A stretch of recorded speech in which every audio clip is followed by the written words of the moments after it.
I'm Terri Murphy here with Julie and Bernie Timms. They're a power couple from Hilton Head, South Carolina. They have Hilton Head Island real estate brokers. And the fun part about them is not only do they like each other, and he can cook and he's adorable, they have a life that's enviable. As a couple working together, they both sell real estate. They're both coaches with Workman Success. They've got a wonderful dog named Skip and an even more adorable granddaughter named Beanie.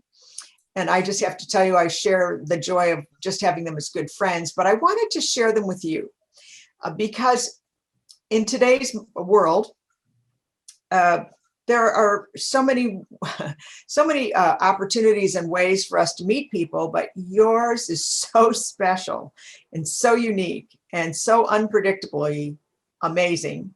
I would like you to share. Julie, you were a single mom. Single mom, 2 little children, and I really am not a TV watcher. And so Wednesday nights on AOL, this was back in 1997, sometime in 1997. The date was unremarkable. Went to the AOL real estate chat line, and I was participating in that chat line, and the gentleman who had started the chat line showed how to use the buddy list. And so I would go into the buddy list and I would instant message everybody in the buddy list and tell them that I was here. I was a real estate agent, and I would be glad to slowly answer their questions rather than watch all the lines go down the screen, AOL dial-up, right? So the chat room ended, and went on TV and went, nah, not going to do that. And so I got on and looked at the chat rooms again. And there was some of those chat rooms back then, or chat rooms anyway, it was like, And then I saw one called Nice People Chat. And I went, maybe there's somebody in there nice. And so I went into the chat room called Nice People Chat, and I started instant messaging everyone in the chat room. Just said, hello, hello, hello, hello, hello. Well, it was 2 o'clock in the morning, 3 o'clock in the morning in England. And why don't you pick up the story from here? Oh, yeah. So as I say, I was in manufacturing in the UK, and I'm the manager of a manufacturing plant, and I just set up a new computer system. And the only way to get online in the UK then was by AOL. It's the only way to get on the internet at that time. So that's what we had. And the first time I went there, we had those chat rooms, looked in them, and there was a bunch of kids swearing and cussing. I thought, that's not for me. Anyway, I got caught into an emergency breakdown about 10 o'clock at night, UK time. So I went in to fix the machines, went back to my office and got online. And I thought, all those kids should be in bed. Maybe there's some nice people online. And went and found that same chat room that Julie was in. And she instant messaged me and said, hi. And I thought my boss had just busted me. I was looking around, who's that? So Julie, we just had a brief chat, told her I was from the UK. She said she'd never met anybody from the UK. How cool is that? She told me how to put me on a buddy list. I had to go, didn't speak very long, I remember. But about 3 weeks later, I was in my office during the daytime, and literally the buddy list popped up, and Julie said, hi, were you that guy I was talking to about no, you said no, me. No, that's right, it was me. I never thought I was going to say I said, was you that girl I was speaking to about 3 weeks ago? She said, yes, I believe I was. so we just became pen pals, thick and fast, sharing stories, sharing our life. And I was the president of the He Woman Man Haters Club. All right, you have to know back then, I being in business and probably one of the only woman brokers that had a firm in Hilton Head. There may be a couple more. And I would just, in the South, the good old boy system, I just got to the point where I didn't want to do that. And so this was really divine intervention, because neither one of us were looking for a relationship. And the friendship turned into something much more. I had just read we had been talking back and forth on the internet. And I just read Stephen Covey's 7 Habits of Highly Successful People. And I said to Bernie, I said, you know what, when you're dead and gone, what are they going to say about you? And describe a perfect day. Well, he did. And I went, oh my gosh, this is really a nice person. And he said, you do the same. I described it. He said, I'd like to come to America and meet you. And I said, well, that would be great. And so we looked at calendars and we thought Labor Day weekend would be a great weekend for him to come down. And so he got his tickets, and he was, we were talking on the internet. They started calling me as well. And he would talk to my children over the internet. They would play tic-tac-toe on a whiteboard. Mr. Techie has been techie since the beginning. We even had little hats and something called internet phone back then in '97. So anyway, Labor Day weekend, he was coming over, and that just happened to be the day they buried Princess Diana. Oh, dear. So That's our memorable date right there, September 6th. That was there. All the screen monitors in Heathrow Airport were switched over to a funeral procession. So first time I'd flown to the States, and I couldn't find my flight because of that. So it was very memorable. But he got over here, and it was so funny because the week before, he had sent me pictures, and I'd sent him, my website was there, and you have to look like yourself in real estate, because if you don't, what does that tell you about your integrity? Oh, hi, is your daughter here? No, that's me.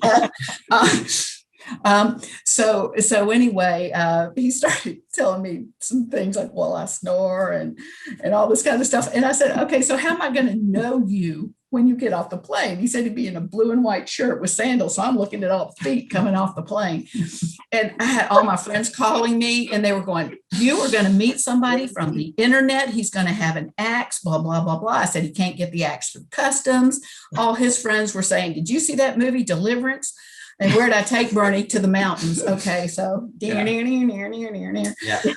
anyway, I knew him right away, and we just got closer and closer and closer. He came over here several times. I went over there, and then he put his house on the market, came over here. We got married, and we got married on Valentine's Day, and we didn't even know it was Valentine's Day, but because of immigration, we had to get married over here so he could stay here.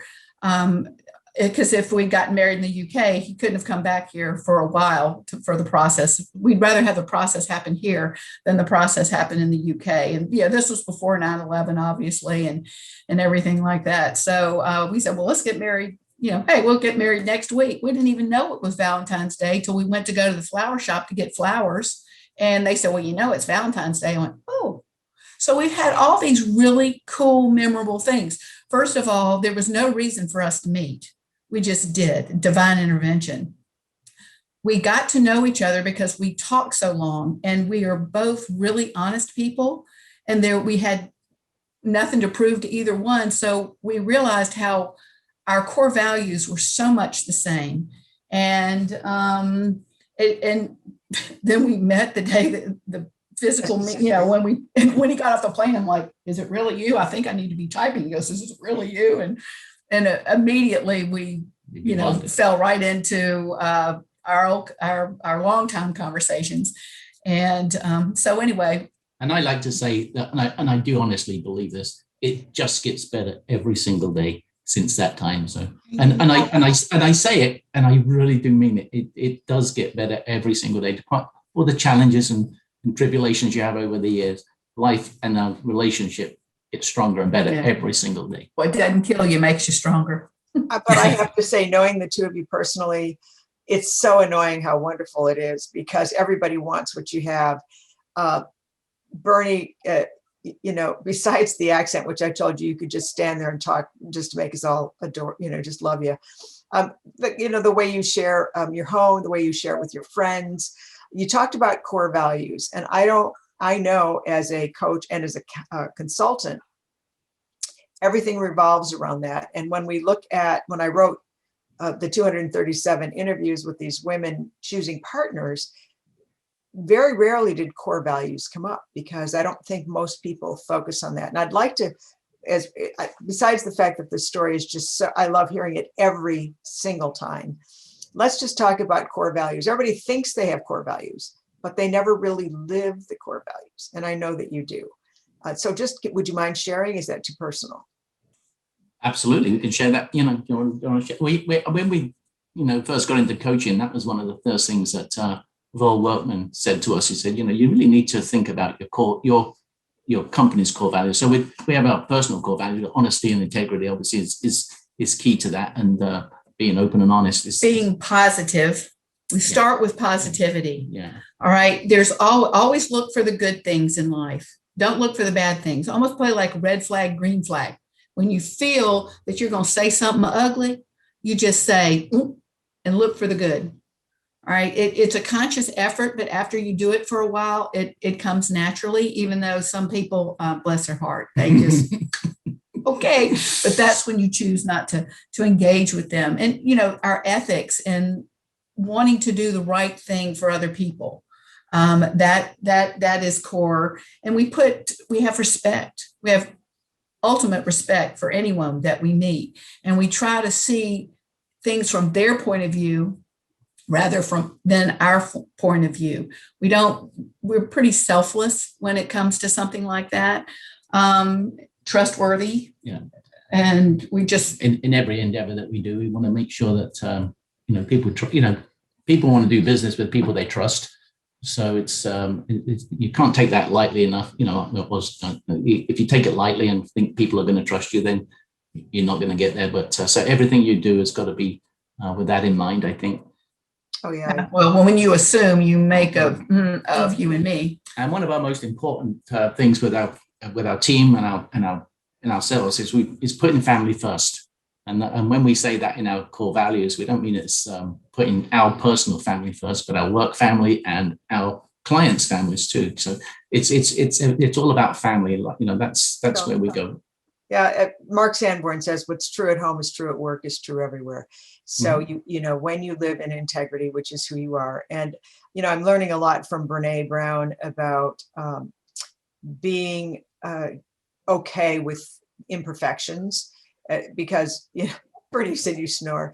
The dog snores. Everybody snores. I mean, it's okay to not be perfect, and yet we're in a world where comparison is so incredibly pervasive. So I just want to thank you for sharing such personal story. On so many levels, it gives people a model to look at for relationships. When you're so safe, when you're so comfortable and trusting, when there's pure honesty, even if it hurts, that gives you a basis for a beautiful connection. And you two are one of my most beautiful connections in so many ways. I'm so proud to share you with the Women's Wisdom Network. I hope you'll join us again sometime. I'm Terri Murphy for the Women's Wisdom Network. Thank you, Bernie and Julie, for joining us. Thank you, Terri. It's an honor and a pleasure. Always wonderful to see you. Always wonderful. Thank you, Terri.